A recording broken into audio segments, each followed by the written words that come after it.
Hello, my name is John Sayre, Technical Marketing Manager, Civil Infrastructure here at Autodesk. Today I would like to talk about one of the What's New features in AutoCAD Civil 3D 2016, using the Loop Geometry tool in the Subassembly Composer.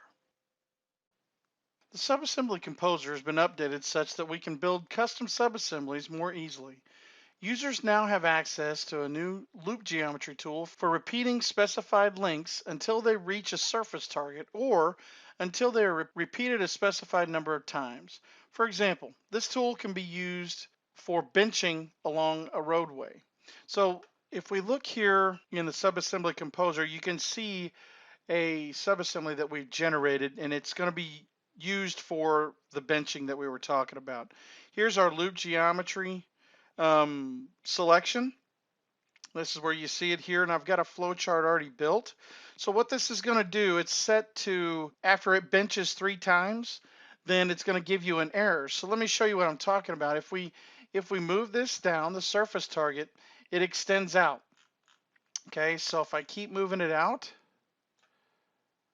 it starts to bench. So you can see that it benched 1, 2, 3 times, and then it gives it an error because that's what we want it to do. We've told it to do that in the subassembly itself. So what does the error read? If you click on the event viewer, it says surface target not found at this station. If we didn't have that, what it would try and do is it would just continually look for a daylight, or it would look for a tie-in at the surface, and it could be something that could, it could go on forever trying to find the daylighting surface. So this, with generating this subassembly with the loop geometry, we've given it a parameter to where it has, like I said, 3 different benches, and then after the 3rd bench, if it doesn't find the surface, then we want it to prompt us and give us that error so that we can start to look at our design differently. So what does that look like inside of Civil 3D? Well, if I jump over here to Civil 3D, I've got a corridor built with an assembly and my loop geometry subassembly, or my loop benching subassembly. All right, so if I look at it, I'm just going to select the corridor, and I'm going to go into the corridor section editor.